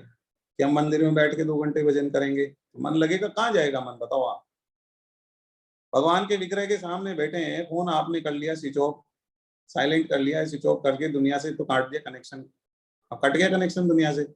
अब आप बैठ गए वहां, और वहां 2 घंटे आप भगवान ने रमे रहो, करते रहो भजन जाप, करते रहो करते रहो करते रहो, देखो आप आनंद देखो तो सही, आप करके तो देखो, तो आनंद आएगा आपको। तो ऐसे उपाय करो कि कभी मंदिर में बैठ गए, कभी एकांत में बैठ गए, कभी अलग अलग अलग उपाय करते जाओ, यत्न पूर्वक उपाय करते जाओ, अभ्यास करते जाओ, उपाय करते जाओ, तो आपका फिर योग सिद्ध हो जाएगा, ठीक है, उसको योग प्राप्त होगा, ऐसा मेरा मत है। अच्छा, हम आगे बढ़ते हैं। 6.37, 38 और 39। अर्जुन उवाच, अर्जुन बोल रहे हैं क्या, अर्जुन बोले, हे कृष्ण, जिसकी साधन में श्रद्धा है पर जिसका प्रयत्न शिथिल है, मतलब साधन में तो श्रद्धा है, भगवान में तो श्रद्धा है, और जो भगवान को पाने के साधन है जैसे जाप है, ठीक है ना, जाप है, पूजा है, सब में श्रद्धा तो है उसकी, लेकिन उसके प्रयत्न शिथिल हैं। ज्यादातर लोग हम उसी कैटेगरी में गिरते, कई सारे प्रयत्न शिथिल है, भगवान में मन तो है लेकिन प्रयत्न नहीं करते, माला नहीं करते, जाप नहीं करते, ठीक है। तो वो गड़बड़ी है, मतलब हमारे प्रयत्न बहुत शिथिल है, मन तो बहुत है हमारा भगवान में, श्रद्धा तो पूरी है, लेकिन हमारे प्रयत्न शिथिल है। तो वह अंत समय में अगर योग से विचलित हो जाए तो वह योग सिद्धि को प्राप्त न करके किस गति को चला जाता है। अब ऐसा व्यक्ति प्रयत्न तो कर नहीं रहा, भगवान में श्रद्धा जरूर है लेकिन प्रयत्न कम करता है, भगवान में मन है, भगवान की शरण ले रखी है, भगवान के बेटा है, प्रभु आप संभालो, वो सब कह रहा है, लेकिन वो प्रयत्न नहीं कर रहा है। तो ऐसा व्यक्ति योग सिद्धि को प्राप्त न करके किस गति को चला जाता है, उसका क्या होता है, सिद्धि तो उसको नहीं मिलेगी, योग सिद्धि तो मिलेगी नहीं, परमात्मा प्राप्ति तो होगी नहीं, क्योंकि वो प्रयत्न करे नहीं उसने कुछ भी। तो उसका क्या होगा, अर्जुन ने पूछा, ऐसे व्यक्तियों का क्या होगा। फिर आगे बोल रहे हैं, हे महाबाहो, संसार के आश्रय से रहित, मतलब कुछ लोग ऐसे हैं जो संसार का आश्रय छोड़ के केवल परमात्मा प्राप्ति के मार्ग में, परमात्मा प्राप्ति के मार्ग में, संसार का तो आश्रय छोड़ दिया, ठीक है ना, भगवान का आश्रय में आ गए, लेकिन परमात्मा प्राप्ति के मार्ग से भी विचलित है, वो परमात्मा प्राप्ति के लिए भी क्या कर रहे हैं, उससे भी विचलित हो गए। अब वो संसार का आश्रय भी छोड़ दिया उन्होंने, परमात्मा प्राप्ति के मार्ग से भी विचलित हो गए। तो अब ऐसे जने का क्या होगा, संसार का आश्रय छोड़ने का मतलब संसार से तो मन हटा लिया, भगवान में मन लगा रहा, लेकिन जो परमात्मा प्राप्ति का मार्ग था उसमें चलते चलते विचलित हो गया अचानक से, और अंत समय जब आया उसका, तो उसका मन विचलित रहा। तो ऐसे का क्या होगा। तो इस तरह से दोनों ओर से भ्रष्ट हुआ साधक क्या छिन्न भिन्न बादल की तरह नष्ट हो जाता है। ऐसा ऐसा जो साधक है, उसने साधना तो करना शुरू करी, लेकिन बाद में उसका मन विचलित हो गया, और अंत समय तक वो मन विचलित ही रहा उसका, और उसका मामला बैठा नहीं, तो क्या वो छिन्न भिन्न बादल की तरह नष्ट हो जाएगा। हे कृष्ण, ये भगवान से दोनों के लिए पूछ रहे हैं, ठीक है। पहला तो पहला तो पूछा ना, पहला तो ये पूछा कि जो प्रयत्न शिथिल है, जिसका प्रयत्न शिथिल है उसका श्रद्धा तो है लेकिन प्रयत्न शिथिल है। दूसरा ये पूछा कि जिसने संसार का आश्रय छोड़ दिया लेकिन परमात्मा प्राप्ति के मार्ग में भी चल दिया, लेकिन मार्ग में चलने के बाद फिर विचलित हो गया। तो ये दोनों का क्या होगा, क्या छिन्न भिन्न बादल की तरह नष्ट हो जाएंगे दोनों। होगा क्या उनका, आगे गति क्या होगी उनकी, ये पूछ रहे हैं। हे कृष्ण, मेरे इस संदेह को सर्वथा छेदन करने के लिए आप ही योग्य हैं, क्योंकि इस संशय का छेदन करने वाले आपके सिवाय दूसरा कोई नहीं हो सकता। कि वो पूछ रहे हैं, हे प्रभु, आपके अलावा कोई नहीं बता सकता, मेरा इस संशय का जवाब कोई नहीं दे सकता। अर्जुन ने हमारी तरफ से सारे प्रश्न पूछ लिए हैं, तो इस संशय का मेरा जवाब आपके अलावा कोई नहीं दे सकता, ये अर्जुन ने कह दिया। अब भगवान बोल रहे हैं, भगवान हुआ 6.40 में भगवान बोल रहे हैं क्या, हे प्रतानंदन, उसका न तो इस लोक में और न परलोक में ही विनाश होता है। देखो, विनाश नहीं होगा। एक बार आप भगवान की तरफ बढ़ गए ना, आपका विनाश नहीं होगा, दुर्गति नहीं होने देंगे भगवान, ये मान के चलो। आप आपकी दुर्गति नहीं होने देंगे भगवान, यही कह रहे हैं कि न तो इस लोक में न परलोक में। इस लोक में भी उसका नाश नहीं होगा और परलोक में भी उसका विनाश नहीं होगा। क्योंकि हे प्यारे, कल्याणकारी काम करने वाला कोई भी मनुष्य दुर्गति को नहीं जाता है। जो कल्याणकारी कार्य करते हैं ना, वो मनुष्य दुर्गति को नहीं जाते हैं, उनकी दुर्गति नहीं होने वाली किसी भी हालत में। आप मान के चलिए, भगवान ने कह दिया कि दुर्गति नहीं होने दूंगा उसकी। जो दूसरा के कल्याण के लिए कार्य करते हैं ना, ठीक है, जो योगी बन के रहते हैं ना अपनी लाइफ में और भगवान की तरफ बढ़ जाते हैं, चाहे फिर बाद में विचलित हो जाए वो, लेकिन एक बार बढ़ गए ना, तो मेरा हाथ पकड़ लिया ना एक बार, तो फिर मैं नहीं छोड़ूंगा, वो छोड़ दे चाहे। देखो, बहुत बढ़िया बात है, बहुत बढ़िया बात है। आपने भगवान का हाथ पकड़ लिया, बाद में आपने छोड़ दिया और आप विचलित हो गए, तो भगवान नहीं छोड़ेंगे आपको। भगवान ने फिर परमानेंट पकड़ लिया, आपकी दुर्गति नहीं होने देंगे वो। देखो कितना भगवान की कितनी कृपा है कि हम एक बार चले गए, हे प्रभु मैं आपकी शरण में हूँ, आप संभालो। फिर हम तो भूल गए, हम तो विचलित हो गए, हम तो छोड़ दिए मान लो। भगवान ने तो उन्होंने आपने कह दिया था ना आप संभालो बस, वो उन्होंने ले ली जिम्मेदारी। वो मरते दम तक आपका हाथ नहीं छोड़ेंगे। अगले जन्म में भी देखना क्या होगा उसका, अगले जन्म में भी उसको कितना फायदा होने वाला है। तो भगवान की तरफ एक बार जो बढ़ गया ना, उसकी दुर्गति नहीं होने देंगे भगवान, ठीक है, क्योंकि वो उसकी रक्षा वो खुद करते हैं, उसकी रक्षा के लिए खुद खड़े हो जाते हैं वो, तो उसकी दुर्गति तो होने नहीं देंगे किसी भी हालत में, ये भगवान ने खुद ने कह दिया है। आगे बढ़ते हैं 6.41। क्या होगा ना, वो बता रहे हैं, देखो, वह योग भ्रष्ट पुण्य कर्म करने वाले के लोगों को प्राप्त होकर, मतलब वो जो योग भ्रष्ट हुआ है, मतलब भगवान में श्रद्धा तो थी पर प्रयत्न नहीं करता था ज्यादा, ऐसा व्यक्ति जो है उसका क्या होगा, जो पुण्य लोकों में जाने के लिए जो लोग कार्य करते हैं ना, जैसे स्वर्ग में जाने के लिए, इनके लिए, तो वो पुण्य लोकों को प्राप्त होकर तथा वहां बहुत सारे वर्षों तक रहेगा। ऐसा व्यक्ति को क्या करेंगे, भगवान पुण्य लोकों में भेज देंगे मृत्यु के बाद। पुण्य लोक कौन से हैं, जैसे स्वर्ग लोक है, गंधर्व लोक है, मतलब ऊपर के जो लोक है ना, पुण्य लोक में रहेगा वो, नरक में नहीं जाएगा, वो दुर्गति नहीं होगी उसकी। पुण्य लोगों को प्राप्त होकर वहां बहुत सारे वर्षों तक रहेगा, फिर वहां रहकर फिर वापिस के धरती पे आना पड़ेगा, क्योंकि उसको मोक्ष भी नहीं मिला, परमात्मा प्राप्ति भी नहीं मिली, क्योंकि वो प्रयत्नशील नहीं था, प्रयत्न नहीं करता था। भगवान में श्रद्धा तो थी उसकी, पर प्रयत्न नहीं करता था, ऐसा वो योग भ्रष्ट था। मतलब भ्रष्ट होने का मतलब पथ भ्रष्ट, अपने पथ से भ्रष्ट हो गया था, पथ से भटक गया था वो। तो ऐसे को भगवान क्या करते हैं, बहुत पुण्य लोकों में रहता है वो बहुत वर्षों तक, तो फिर वापिस उसका जन्म होता है यहाँ पे, तो फिर यहाँ शुद्ध ममता रहित श्रीमानों के घर में जन्म लेता है। अब उसका जन्म कहाँ होता है, शुद्ध श्रीमानों के घर में उसका जन्म होता है। शुद्ध श्रीमान कौन है, शुद्ध श्रीमान कौन है, मतलब ऐसे लोग हैं जिनके पास पैसा खूब है, ठीक है, सब कुछ बहुत बढ़िया है, सुख सुविधाएं हैं, लेकिन फिर भी वो भगवान की सेवा पूजा में लगे हैं, गलत कार्यों में इन्वॉल्व नहीं है। उनके घर में शराब आ ही नहीं सकती कभी, उनके घर में भगवान का भोग लगता है, उनके घर में भगवान विराजित रहते हैं, ठीक है, और वहां पर भगवान की आरती कीर्तन होती है और अच्छी अच्छी बातें गीता रामायण के पाठ होते हैं। ऐसे लोगों के पैसा खूब है, लेकिन गलत दिशा या गलत संगत नहीं है, ऐसे घर में उसको जन्म देंगे भगवान। अब आप सोचो, बढ़िया सुख सुविधा सब कुछ अच्छा और गलत कार्य कुछ नहीं, किसी गलत चीज में कोई रुचि नहीं, ऐसी जगह भगवान उसको भेज देंगे अगले जन्म में। अब आप सोचो, तो अब उसके आगे बढ़ने का मार्ग आसान कर दिया ना भगवान ने। भगवान इतने कृपालु हैं। हम तो लगे थे और उसमें भी हमने मेहनत नहीं करी, प्रयत्न भी नहीं करे, भगवान की तरफ बढ़ गए, हमने श्रद्धा रख ली, मन से भगवान की तरफ आ गए, तो बस इस जन्म में प्रयत्न नहीं हो रहे, तो भगवान कहते बेटा रुक जा, पहले तो पुण्य लोकों में जा, वहां पुण्य लोकों में रह ले, फिर वापस भेजूंगा तो वहां जाएगा, शुद्ध हो जाएगा, शुद्ध होके वापस आएगा, फिर मैं शुद्ध श्रीमानों के घर में भेजूंगा। तो अब तुम्हें और अच्छा प्लेटफॉर्म देता हूं अपना उद्धार करने के लिए। तो भगवान हमको अगले जन्म में और अच्छा प्लेटफॉर्म देंगे, किसके लिए? अपना उद्धार करने के लिए। देखो इतने कृपालु हैं, भगवान की कृपा का कोई सानी नहीं है, मतलब कोई क्या बोलेंगे, भगवान की अति कृपा है हमारे ऊपर। तो यहाँ पर शुद्ध ममता रहित श्रीमानों के घर में जन्म लेंगे, ठीक है।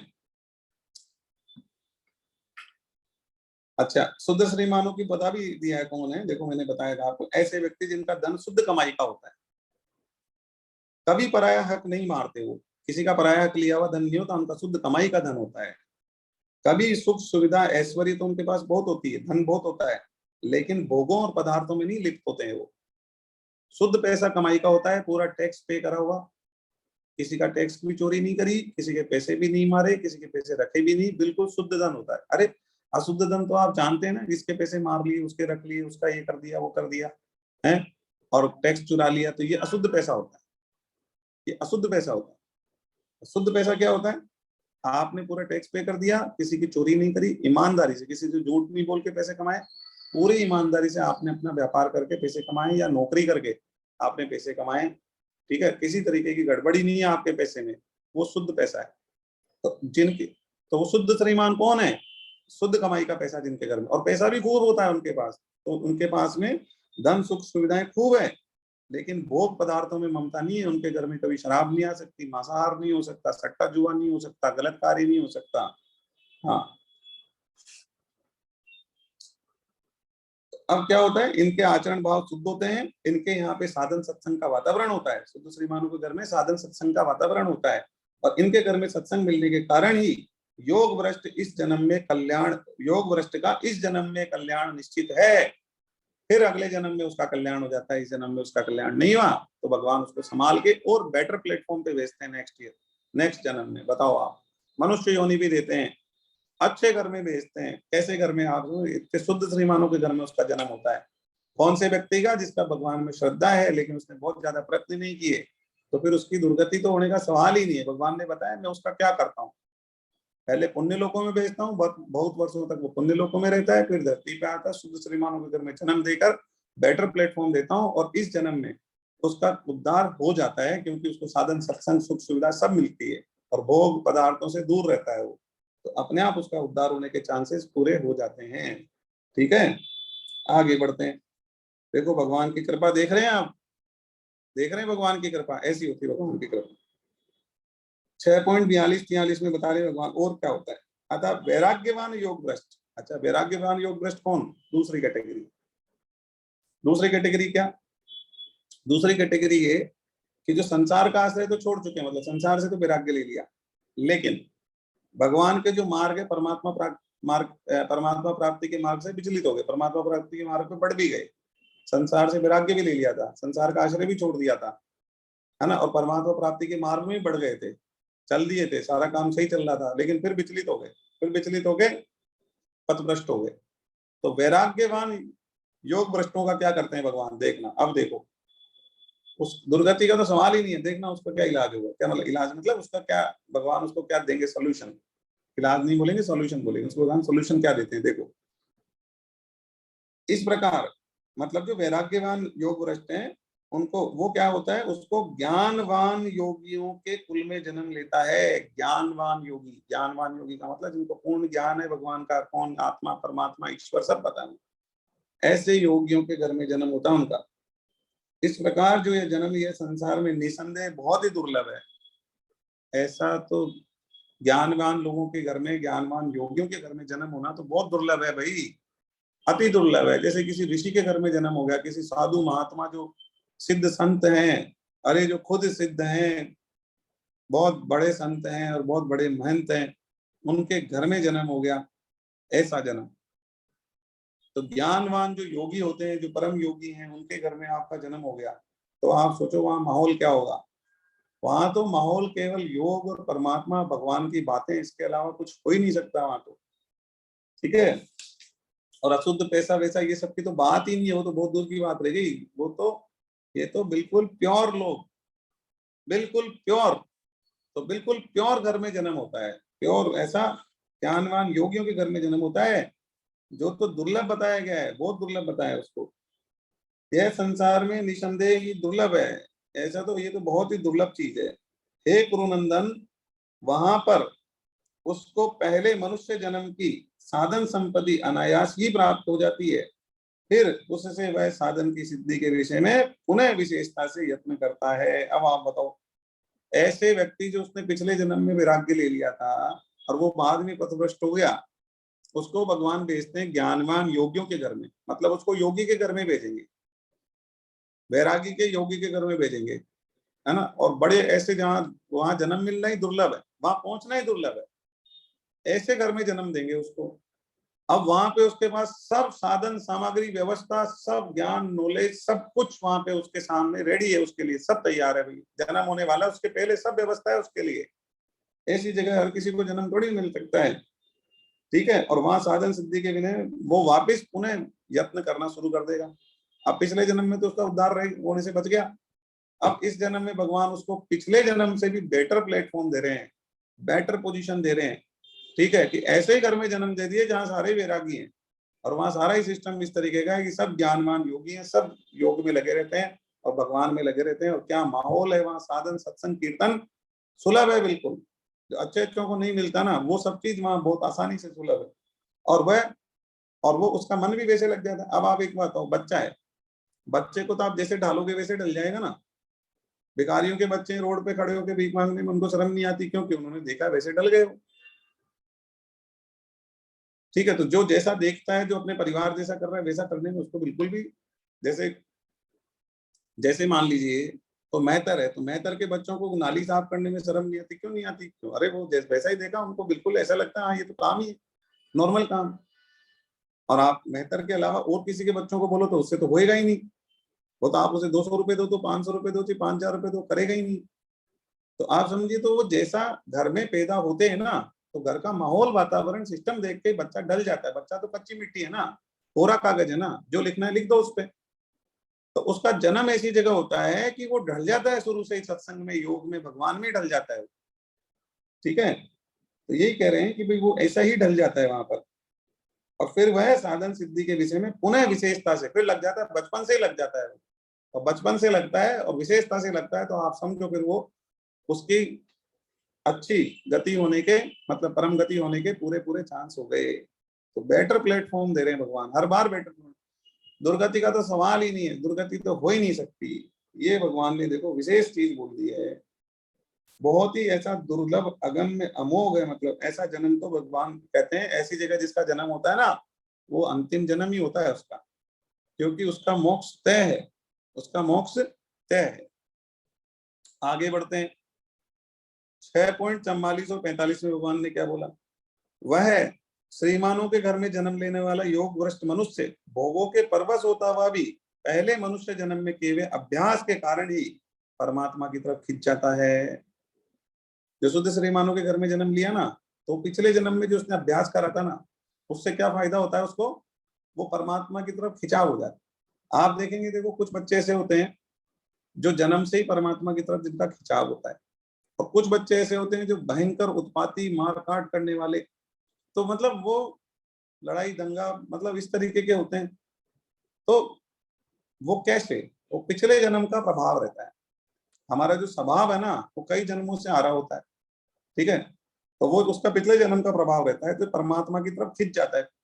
शुद्ध श्रीमानों के घर में तो जन्म दे दिया उसको, फर्स्ट कैटेगरी थी जो शुद्ध श्रीमानों के घर में जन्म होते हैं। वापिस से पूरी रिपीट कर देता हूँ। फर्स्ट कैटेगरी कौन सी है? जो जिनकी भगवान में श्रद्धा है, भगवान को माना उन्होंने, भगवान को पूजा उन्होंने, लेकिन प्रयत्न नहीं किया ज्यादा कुछ भी, न जाप की, न माला की, न कुछ करा, प्रयत्न प्रयत्न नहीं करा उन्होंने, ठीक है। भगवान की तरफ बढ़ने का प्रयत्न नहीं करा, ऐसे लोग। लेकिन भगवान के पास आए वो, भगवान को अपना माना उन्होंने, भगवान में श्रद्धा रखी उन्होंने, तो श्रद्धावान थे लेकिन प्रयत्न नहीं करा उन्होंने। ऐसे व्यक्तियों का शुद्ध श्रीमानों को पहले तो पुण्य लोकों में जाते हैं, कुछ वर्षों तक, कई वर्षों तक वहां रहते हैं, फिर शुद्ध श्रीमानों के घर में जन्म होते हैं। अब पिछले जन्म में उनके भगवान में श्रद्धा थी और भगवान को मानते थे, भगवान को अपना मानते थे, ठीक है, प्रयत्न नहीं करते थे, तो उनको भगवान ने बेटर प्लेटफॉर्म देके शुद्ध श्रीमानों के घर में भेजा, तो उनके पिछले जन्म में जितना उन्होंने प्रयास करा था, जो भी थोड़ा बहुत प्रयास करा था, उसकी वजह से क्या होगा, उनका मन जो है वो भगवान की तरफ आसानी से खिंच जाएगा। क्योंकि योग समता का जिज्ञासु भी वेदों में कहे हुए सकाम कर्मों का अतिक्रमण कर जाता है। मतलब जो जिज्ञासु, देखो कितनी बढ़िया चीज बोली है, जो जिज्ञासु होता ना, जिज्ञासु का मतलब जिसकी भगवान की तरफ बढ़ने की इच्छा है, केवल प्रयत्न नहीं कर पाया, मान लो किसी भी वजह से प्रयत्न नहीं कर पाया, लेकिन भगवान को अपना मानता था, भगवान में श्रद्धा थी उसकी, तो जिज्ञासु का भी क्या होता है, आगे बढ़ जाता है। जिज्ञासु को भी समता योग की तरफ खिंच जाता है, वो भगवान की तरफ खिंच जाता है। ठीक है, सकाम कर्मों पर अतिक्रमण कर लेता है, वो निष्काम कर्म करने लगता है। ठीक है, परंतु जो योगी प्रयत्न पूर्वक यत्न करता है, जिसके पाप नष्ट हो गए तथा जो अनेक जन्मों से शुद्ध हुआ है, वह योगी फिर परम गति को प्राप्त हो जाता है। अच्छा, जो कैटेगरी 1 है उसका क्या होता है, यदि वो प्रयत्न करने लग जाता है इस जन्म में, पिछले जन्म में तो प्रयत्न नहीं किए और भगवान ने उसे सिद्ध श्रीमानों के घर में जन्म दे दिया, अब वो इस जन्म में यदि प्रयत्न करने लग जाता है तो फिर वो परम गति को प्राप्त हो जाता है। इस जन्म में यदि वो प्रयत्न करने लगता है तो वो परम गति को प्राप्त हो जाता है, ये कहा भगवान ने। आगे चलते हैं, लास्ट देखो, लास्ट क्या, 6 पॉइंट नहीं, सेकंड लास्ट है, 6.46 6.46 है।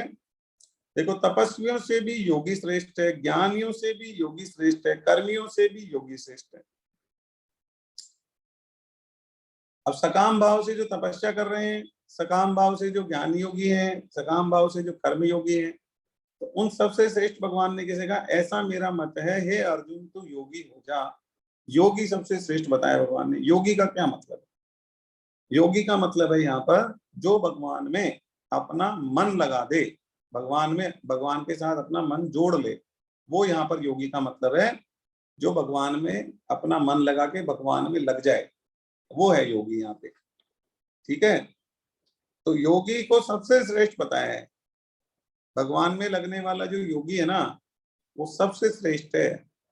ठीक है ना, जो तपस्वी तो कौन होते हैं, जो तप करते हैं, जैसे यज्ञ कर रहे हैं, हवन कर रहे हैं, वो कर रहे हैं और ताप सहन कर रहे हैं, किसी भी तरीके का ताप हो रहा है उसको सहन कर रहे हैं, वो तपस्वी है। ठीक है, तो ज्ञानी, तो जो ज्ञान योग को फॉलो कर रहे हैं ज्ञानी, और कर्म योगी, कर्मियों से भी योगी, तो जो कर्म कर रहे हैं उनसे भी श्रेष्ठ है। तो ये योगी जो है, जिसका भगवान में मन लगा हुआ है ना, जिसने भगवान से अपना मन जोड़ा है ना, सबसे श्रेष्ठ उसको कहा है भगवान ने, तो वह सबसे श्रेष्ठ है। आगे बढ़ते हैं, और निष्काम भाव से जो कर रहा है ना, वो सबसे श्रेष्ठ। भगवान से संबंध जोड़ लिया और सकाम भाव छोड़ दिया उसने। अब सकाम भाव से आप तपस्या करो, चाहे सकाम भाव से आप कुछ भी करो, तो वो तो बेकार है, मतलब बेटर नहीं है इतना। सबसे बेटर क्या है, तो निष्काम भाव से हो और दूसरा भगवान में हमारा मन लग जाए। आगे बढ़ते हैं, लास्ट, संपूर्ण योगियों में भी जो श्रद्धावान भक्त मुझ में तल्लीन हुए मन से मेरा भजन करता है, वह मेरे मत में सर्वश्रेष्ठ योगी है। अब योगियों में भी सर्वश्रेष्ठ योगी कौन है, योगियों में भी सर्वश्रेष्ठ योगी कौन है, संपूर्ण जो श्रद्धावान भक्त है, जो भगवान में तल्लीन होके भगवान का भजन करता है, वह सर्वश्रेष्ठ योगी। मतलब अब आप देखो, योगियों में भी सर्वश्रेष्ठ योगी कौन बता दिया भगवान ने, जो मन से भगवान का भजन करता है और तल्लीन होकर। अब तल्लीन होके भजन करना है आपको, ये संदेश है। तो तल्लीन होके भजन कैसे होगा, कल भगवान ने बताया था, सुबह उठें, एक आसन लगाएं, कमर गर्दन सीधी करके बैठें, ठीक है, और भगवान का ध्यान करें, भगवान का रूप का दर्शन करते जाएं और भगवान का जाप करते जाएं। तो ऐसे हम पूरा तल्लीन हो जाएंगे भगवान में, धीरे धीरे धीरे धीरे, और पूरी श्रद्धा के साथ और पूरा तल्लीन होकर करेंगे, तो उसको भगवान ने सर्वश्रेष्ठ योगी कहा है। सर्वश्रेष्ठ योगी वो है। तो ये सर्वश्रेष्ठ काम है इस कलयुग में, इससे श्रेष्ठ कोई कार्य नहीं है। और भगवान ने ये भी कहा, आप ऐसा करोगे तो आपको परमानंद की अनुभूति होगी। पहले दिन में नहीं हो जाएगी, लेकिन आप करो तो सही। अरे आप करो तो सही, एक बार करो तो सही, फिर कहना नहीं हुआ, 1 महीना कर लो आप। और भगवान का नाम लेने के लिए तो कहा जा रहा है, कुछ और तो कहीं नहीं जा रहा, आपको भगवान का नाम लेना है। अच्छा, पैसे कुछ लगते नहीं है उसमें, कुछ मेहनत कुछ लग रही नहीं है, बट ठीक है, थोड़ा सा आपको शेड्यूल सेट करना पड़ेगा, तो करो, थोड़ा बहुत तो मेहनत होगी, लेकिन आप ऐसा समझो परमानंद चाहिए ना, भगवत प्राप्ति चाहिए ना, जीवन सफल बनाना है ना हमको। भगवान के मतलब भगवान के हमको पार्षद बनना है ना। पार्षद जो होते हैं उनको दिव्य देह मिलती है, मतलब पार्षद देह ऐसी होती है कि ठीक है वो मनुष्य योनि से तो बाहर निकल जाते हैं और भगवान के पार्षद मतलब गोलोक में उनका स्थान हो जाता है।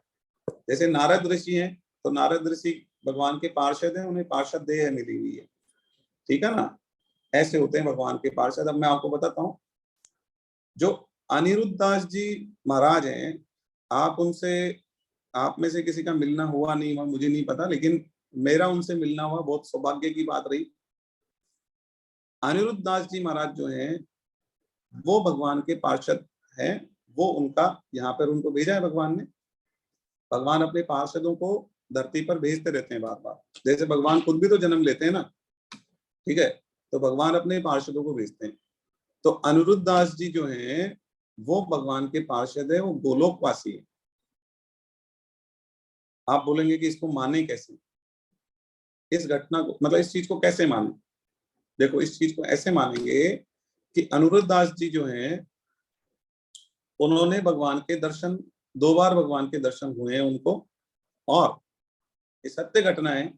कैसे सत्य घटना, और बहुत बड़ी बात है, भगवान के दर्शन होना, भगवान का प्रकट होना बहुत बड़ी बात है। इसको क्या है, छुपाने के लिए कहा जाता है। किसी को भगवान के दर्शन हो जाते हैं तो उसको छुपाना होता है, उसको बताना नहीं होता है। लेकिन भगवान ने उनको भेजा इस काम के लिए है। अनिरुद्ध दास जी आएंगे ना तो मैं आपको क्लास में सूचना दे दूंगा, यदि जयपुर में फिर आएंगे तो अनिरुद्ध दास जी को भगवान के दर्शन हुए हैं और 2 बार भगवान के साक्षात दर्शन उन्होंने कर लिए।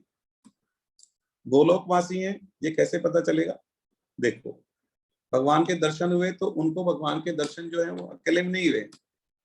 वो जब गोवर्धन यात्रा कर रहे थे तो भगवान प्रकट हुए, मैंने पहले भी क्लास में बताया था। तो भगवान प्रकट हुए तो उन्होंने कहा अरे भगवान आप आ गए। तो उनके साथ में टोली थी 15-20 जनों की, तो सबने कहा कि भाई ये तो कहाँ है भगवान, हमको तो नहीं दिख रहे। अरे ये खड़े तो हैं, अरे कहाँ है, कहीं नहीं दिख रहे हमको। तो अनिरुद्ध दास जी ने भगवान को कहा हे प्रभु अब तो ये मेरे को झूठा कहेंगे, पाखंडी कहेंगे, तो आप इनको दर्शन दो। तो 15-20 जने थे, उनका नाम पता एड्रेस सब है, वो किताब है उसमें, मैं आपको इस पे PDF भेज दूंगा। तो वहां पे खड़े थे वो, तो उन्होंने कहा था हमको तो नहीं दिख रहे हैं। तो भगवान, वो अनिरुद्ध दास जी ने कहा कि हे प्रभु ये तो सब मेरे को झूठा कहेंगे, पाखंडी कहेंगे कि भगवान है, ऐसे खाली जगह को बोल रहे थे, तो आप इनको भी दर्शन दो। तो भगवान ने देखा ऐसे थोड़ी दर्शन होता है, कोई जो एलिजिबल होगा उसी को तो होंगे ना दर्शन। तो वो कह रहे नहीं प्रभु अब ये तो मेरा तो नाम, मेरे तो पूरा मिट्टी कर देंगे सब लोग जाके कि तो झूठा है। तो फिर भगवान ने उनको छाया दिखाई, भगवान के जो चतुर्भुज रूप की छाया है ना वो भगवान ने उनको दिखाई, जो बाकी के लोग थे ना साथ में। तो वो सारे वहीं लेट गए कि ये क्या हुआ, ये तो और छाया दिख रही है और कोई व्यक्ति नहीं दिख रहा है, ये कहाँ से आ गई चतुर्भुज रूप की छाया।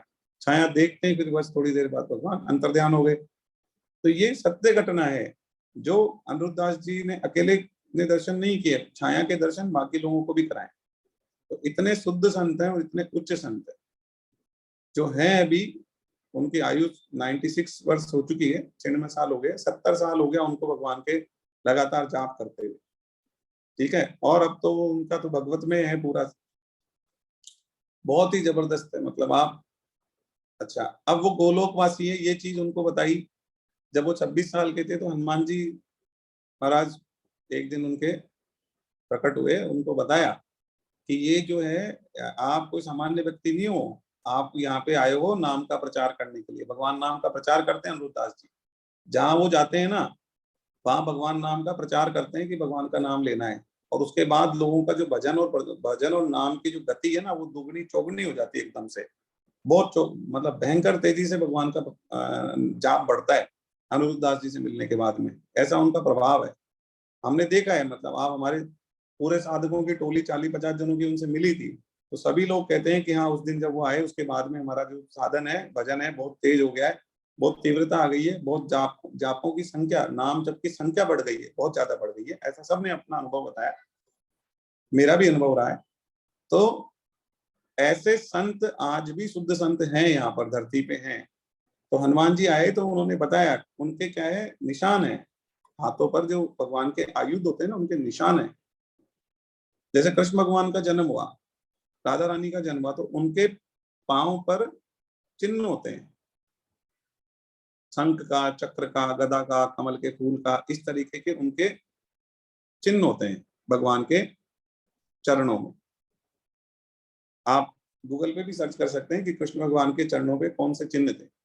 ठीक है, तो जो चिन्ह होते हैं ना, उससे पता चलता है कि ये जो देह है, या ये देह जो है, ये सामान्य मनुष्य की देह नहीं है, ये विशेष देह इनको देकर यहाँ पे भेजी गई है और विशेष उद्देश्य से आए हैं, धर्म का प्रचार करने के लिए आए हैं, विशेष उद्देश्य से आए हैं, ऐसा माना जाता है। तो अनिरुद्ध दास जी के हाथों पर भी भगवान के जो आयुध हैं उनके निशान हैं, वो आपको देखते ही समझ में आएगा कि ये कोई सामान्य व्यक्ति हो नहीं सकता, ऐसे निशान थोड़ी हो सकते हैं किसी के। और वो बाई बर्थ है, मतलब बनाया हुआ निशान नहीं है, वो दिख जाएगा, सबको दिखता है, सब समझदार है, सबको पता चलता है बनाया हुआ है, नेचुरल है। ठीक है, तो नेचुरल निशान है उनके। तो वो जो अब और क्या हमको सबूत क्या चाहिए? सबूत की कोई जरूरत नहीं है ज्यादा, बिल्कुल स्पष्ट है। आप उनसे मिलेंगे ना तो आपका जो भी जाप है, भजन है, कीर्तन है, वो कई गुना बढ़ जाएगा। आपका भगवान में मन भी जो है बहुत ज्यादा बढ़ जाएगा। एकदम से आपकी उन्नति में जो प्रगति होगी ना, वो मतलब आप सोच नहीं सकते, बहुत जबरदस्त प्रगति होगी। इसी कार्य के लिए उनको भगवान ने यहाँ पे भेजा है। वो गोलोकवासी है, गोलोक से आए हैं, वो सामान्य आत्मा नहीं है। ठीक है, तो जो संपूर्ण योगियों में, भगवान ने कहा जो संपूर्ण योगियों में भी कौन है, जो श्रद्धावान भक्त मुझ में तल्लीन होकर मेरा भजन करता है, वह सर्वश्रेष्ठ योगी है। अब अनिरुद्ध दास जी क्या करते हैं, 8 बजे सोते हैं और तकरीबन 12 साढ़े 12 बजे उठ जाते हैं और नहा धोकर तैयार होकर और 12:30 से 1 के बीच में भजन पर बैठ जाते हैं और वहां भजन पे बैठकर और सुबह 7 8 9 बजे तक लगातार 8 9 घंटे की सेटिंग खींच देते हैं। अब आप समझ लो 8 9 घंटे लगातार यदि आप जाप करोगे ना तो आपको भगवान नहीं मिलेंगे, प्रकट नहीं होंगे, ऐसा थोड़ी ना हो सकता है। तो आपके सामने की स्थिति है, तो वो प्रकट होते हैं भगवान। फिर भगवान फिर रह नहीं सकते ना, जब आप इतना पुकारते हो, इतना जाप करते हो, तो फिर भगवान से भी नहीं रहा जाता, भगवान आ जाते हैं फिर। ठीक है, तो अनिरुद्ध दास जी महाराज जैसे लोग हैं आज धरती पे, तो वो बिल्कुल प्रत्यक्ष उदाहरण है कि जो भगवान का भजन करते हैं वो सर्वश्रेष्ठ योगी होते हैं। भगवान उनके साथ होते हैं हमेशा, और उनके दर्शन ही, मतलब उनके दर्शन करना भी एक तरीके से बहुत बहुत अच्छी बात है, बहुत ही दुर्लभ चीज है। तो मेरा सौभाग्य रहा कि मैं तकरीबन 2 ढाई महीने पहले उनसे मिला। चैतन्य महाप्रभु जी का मंदिर है यहाँ गोविंद देव जी के अपने यहाँ पे, राधा गोविंद, अपना जो गोविंद देव जी का मंदिर है, मेन मंदिर है, उसके निकलते ही बाहर चैतन्य महाप्रभु जी का मंदिर बना हुआ है, वहां पे बैठकर हम लोग सत्संग करते हैं डेली। तो वहां पर वो आए थे और पहले उनके आने की सूचना लगा दी जाती है सब जगह। जैसे जयपुर आ रहे हैं, 2 स्थान जाएंगे, 3 या 4 स्थान जहां जहां जाएंगे ना, और सब जगह सूचना लग जाती है कितनी तारीख को आने वाले। तो इस बार आएंगे तो मैं आपको जरूर सूचना दे दूंगा। तो आप एक बार उनका दर्शन करें, एक बार आप उनका सानिध्य लें, तो आपको समझ में आएगा कि इस तरीके के संत, मतलब संत नहीं, मतलब बहुत उच्च कोटि के संत हैं और शुद्ध संत हैं। भगवान का नाम का जाप जो है उनका 700 करोड़ नाम जप कर चुके हैं अब तक, 700 करोड़ नाम ले चुके हैं भगवान के। वो 70 साल से लगातार जाप ले रहे हैं, जाप कर रहे हैं, और 3 लाख से 5 लाख नाम भगवान के डेली लेते हैं। एक मैं आपको बताता हूँ कैसे होता नाम, जैसे हरे कृष्ण कृष्ण कृष्ण हरे हरे, हरे राम राम राम हरे, ये महामंत्र है। इस एक एक मंत्र में 16 नाम आए भगवान के। हरे कृष्ण कृष्ण कृष्ण हरे हरे, हरे राम राम राम हरे हरे, 16 नाम।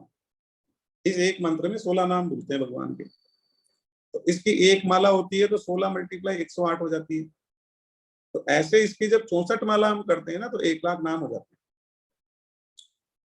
तो 64 माला, वो तो अनिरुद्ध दास जी तो कहते हैं कि 64 माला करनी है, आपको 64 तक पहुंचना है। पहले 4 माला, 8 माला, 16 माला करो, फिर 64 माला तो करनी ही चाहिए। और अनिरुद्ध दास जी कहते हैं कि गृहस्थों को करीबन 3:30 बजे, 3:30 बजे उठना चाहिए। ठीक है, और फिर अपने ध्यान भजन में और जाप में लगना चाहिए। तो फिर देखो आप, उनकी जो उन्नति होगी बहुत जबरदस्त होगी। ठीक है, अच्छा, और वो ये भी बताते हैं कि ये सब चीजें कैसे हो पाएगी। अब जैसे सब लोग कहते हैं ना, नींद नहीं खुलती और कैसे उठे, फिर थकान रहती है, फिर ये हो जाता है, वो जाता है। देखो मैं आपको एक चीज बताता हूँ, उन्होंने बताया उसका तरीका। उन्होंने ये बताया कि जो शाम का भोजन है वो आप बहुत हल्का लें, या आप केवल दूध लें, मतलब शाम का भोजन को बिल्कुल लाइट कर दें। जैसे आप शाम के भोजन को लाइट करेंगे ना, आप खुद देखना आपको नींद आएगी नहीं, 5-6 घंटे ज्यादा नींद आएगी नहीं। आप करके देख लो, आज ही कर लो, आपको प्रत्यक्ष को प्रमाण की क्या आवश्यकता है। वो तो हम क्या होता है, हाँ दबा के खाते हैं, फिर दबा के खाते हैं, फिर दबा के सोते हैं, बस ठीक है। फिर खाने सोने में जिंदगी निकल रही है तो निकल जाएगी, इतनी तो निकल गई और निकल जाएगी, हाथ क्या आएगा, कुछ हाथ नहीं आएगा। ठीक है, तो वो बताते हैं, तरीके भी बताते हैं कि कैसे कर पाओगे आप। तो शाम के भोजन को आप क्या करें, कम कर दें, उसकी मात्रा घटा दें, बिल्कुल बिल्कुल लाइट वेट, मतलब बिल्कुल हल्का भोजन ले शाम को। और समय पे सो जाएं आप, जैसे आप 9 बजे 9:30 बजे सो जाएं आप, तो 9:30 बजे सो जाएं तो 6 घंटे हो जाते हैं 3:30 बजे। क्या समस्या है बताओ आप, आराम से 3:30 बजे उठ जाओगे और अपने आप नींद खुलेगी। आप हल्का भोजन करो तो सही करो, बिल्कुल कम कर दो शाम का भोजन, देखो अपने आप नींद खुल जाएगी 6 घंटे बाद। तो आपके मन में जब दृढ़ निश्चय आ जाएगा ना, व्यवसायित्मिका बुद्धि रेखे है गुरु नंदना, 2.41 बोला ना भगवान ने। जब तक व्यवसायित्मिका बुद्धि नहीं होगी ना, तब तक होने वाला नहीं कुछ भी। तो दृढ़ निश्चय करो, दृढ़ निश्चय करो कि हम 3:30 बजे उठेंगे, भगवान का भजन करेंगे, भगवान का जाप करेंगे। हमें 64 माला तक पहुंचना है, पहले तो 16 तक पहुंचना है, फिर 16 से 32 करनी है, फिर 32 से 64 करनी है, धीरे धीरे धीरे बढ़ानी है। तो ऐसे करके, अच्छा माला, जब एक माला ले लें आप और एक एकांत ले लें और वहां बैठ जाएं और जाप करें, आपको परमानंद मिलेगा। आप सोच नहीं सकते, मतलब आपको दुनिया के सारे जितने मजे आए होंगे ना आज तक के, वो सब कुछ भी नहीं है उसके सामने, 0.001% भी नहीं है उसके सामने। वो करके देखोगे ना तब पता चलेगा, और एक दिन में नहीं आएगा आनंद। आप करे जाओ करे जाओ करे जाओ करे जाओ, फिर देखो आप धीरे धीरे आनंद प्राप्ति होगी। तो भगवान ने सर्वश्रेष्ठ योगी किसको कहा, सर्वश्रेष्ठ योगी भी उसी को कहा जो संपूर्ण योगियों में भी श्रद्धावान भक्त है, जो मुझ में तल्लीन होकर मेरा भजन करता है, वह मेरे मत में सर्वश्रेष्ठ योगी। मतलब वो सर्वश्रेष्ठ योगी है, भगवान उसको अपना दर्शन भी देते हैं, भगवान उसको अपनी कृपा भी देते हैं, भगवान अपने उसको पार्षद भी बना लेते हैं, भगवान उसको मोक्ष से भी ऊपर की चीजें दे देते हैं। मोक्ष में तो क्या होगा कि ठीक है आपका पुनर्जन्म नहीं होगा, मोक्ष से ऊपर क्या है, अरे मोक्ष से ऊपर तो बहुत कुछ है। मोक्ष से ऊपर तो आपको भगवान सालोक्य मुक्ति दे सकते हैं। सालोक्य मुक्ति में क्या, वो अपने लोक में रखेंगे, सामिप्य दे सकते हैं कि अपने साथ रखेंगे, बहुत कुछ दे सकते हैं। मोक्ष में तो क्या है, गेम ओवर है। तो मोक्ष तो छोटी चीज है, मोक्ष से ऊपर जाना है हमको, मोक्ष से भी ऊपर जाना है। ठीक है, तो ऐसी ही चीजें भगवान भगवत भक्ति में मिल जाती हैं। तो भगवान ने लास्ट श्लोक जो है 6.47 उसमें बिल्कुल स्पष्ट कर दिया क्या, कि जो है वो सर्वश्रेष्ठ योगी होगा जो मेरे में तल्लीन होकर मेरा भजन करेगा। तो अब हमारे को उद्देश्य होना चाहिए हम भगवान के भजन में लग जाएं। अच्छा, दूसरा, आज शाम को 5 बजे ब्राइट फ्यूचर स्कूल में मासिक सत्संग है। मासिक सत्संग में क्या होता है, सारे जितने भी गीता क्लास चल रही हैं अपनी, ठीक है, जैसे मैं क्लास ले रहा हूँ, ऐसे बहुत सारी करीबन 30 से 35 क्लास चल रही है। ठीक है, तो वो सारे लोग हैं, साधक लोग सभी इकट्ठे होते हैं वहां पर, आचार्य भी होते हैं सारे, और संतोष गुप्ता जी भी होते हैं, महावीर बंसल साहब भी होते हैं जो इस प्रोग्राम को चला रहे हैं, उसके डायरेक्टर है संतोष गुप्ता जी, जिन्होंने किताब लिखी है, जो किताब से हम पढ़ रहे हैं, वो भी होते हैं, और सभी लोग होते हैं वहां पर। और कई बार तो वृंदावन से साधु संतों को बुलाया भी जाता है, कई बार और भी साधुओं को बुलाया जाता है, वहां भजन कीर्तन होता है। तो उसमें हमें जाना चाहिए मासिक सत्संग में। तो वहां पे अच्छा माहौल रहता है, अच्छा कीर्तन होता है और अच्छी बातें होती है, भगवान के बारे में चर्चाएं होती है, और लास्ट में भोजन प्रसादी होती है। ठीक है, उसके बाद सबकी विदाई हो जाती है। तो इस तरीके का एक प्रोग्राम रहता है मासिक सत्संग में, महीने में एक बार होता है। और नंदोत्सव भी मनाया जाएगा, भगवान कृष्ण का जो जन्मोत्सव आ रहा है, तो नंदोत्सव की भी वहाँ प्लानिंग करी जाती है, और नंदोत्सव का भी हम लोग प्लान कर रहे हैं। तो नंदोत्सव भी वहाँ पर बहुत अच्छे से मनाने वाले हैं, तो उसके बारे में भी चर्चा होगी। इसलिए आप लोग जयपुर में हैं तो जरूर जरूर पधारें, और जयपुर से बाहर है और आ सकते हैं तो बहुत ही खुशी की बात है। ठीक है, ये हमारा 6वां अध्याय समाप्त हो गया है। मैं इसके असाइनमेंट आपको दे दूंगा, आप उसका असाइनमेंट को सॉल्व कर लेना। अगले संडे को हमारी क्लास, हमारी जो अगले सैटरडे को क्लास तो रखेंगे, अगले संडे को एग्जाम रहेगा। ठीक है, तो एग्जाम का टाइम और जो शेड्यूल वगैरह मैं भेज दूंगा, और एग्जाम का लिंक भी भेज दूंगा, आप उस लिंक को ज्वाइन करके और एग्जाम जरूर दें। ठीक है, चलो लास्ट में भगवान का हम कीर्तन कर रहे हैं।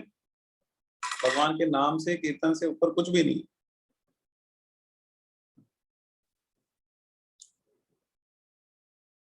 मैं बोल रहा हूँ, आप दोहराएंगे। जो दोहराना चाह रहे हैं वो अपना हैंड रेज कर लें।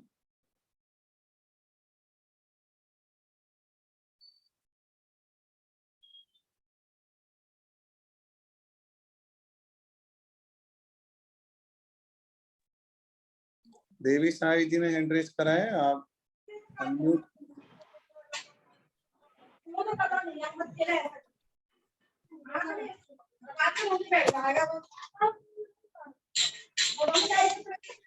हाँ,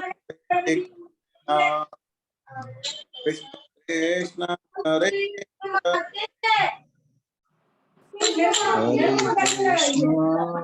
हरे कृष्णा कृष्णा बहुत आवाज आ रही है आपके यहाँ से, बहुत आवाजें आ रही है।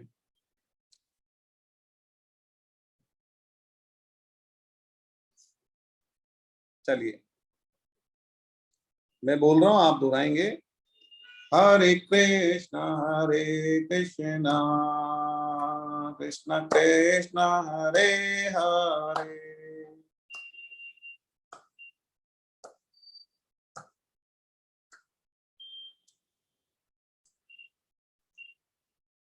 हरे राम राम राम हरे हरे।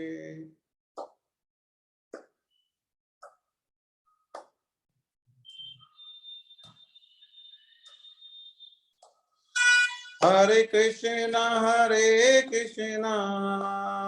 कृष्ण कृष्ण हरे हरे,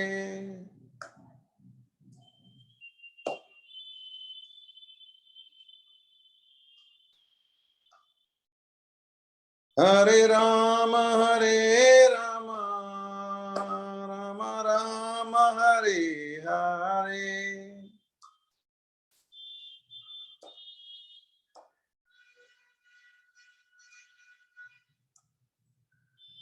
हरे कृष्ण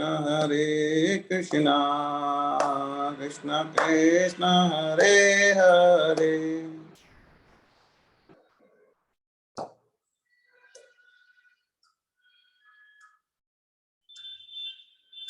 हरे राम राम राम हरे हरे।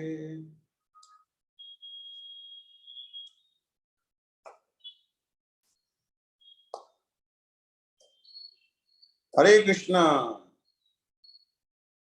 नाम संकीर्तनम यस्य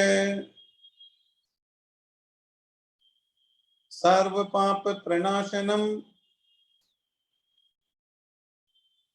प्रणामो दुःख समनष्टम, नमामि हरिं परम। बोलो बांके बिहारी लाल की, बोलो वृंदावन बिहारी लाल की, बोलो मीरा के गिरधर नागर की, बोलो ब्रजभानुसुता राधा रानी की, बोलो मर्यादा पुरुषोत्तम भगवान श्री राम की, बोलो जनक नंदनी सीता मैया की, बोलो साधक संजीवनी की, बोलो चैतन्य महाप्रभु की, बोलो सब भक्तों की, बोलो सब संतों की, बोलो अनंत कोटि वैष्णव वृंद की, बोलो आज के आनंद की। हरि शरणम हरि शरणम हरि शरणम हरि शरणम हरि शरणम।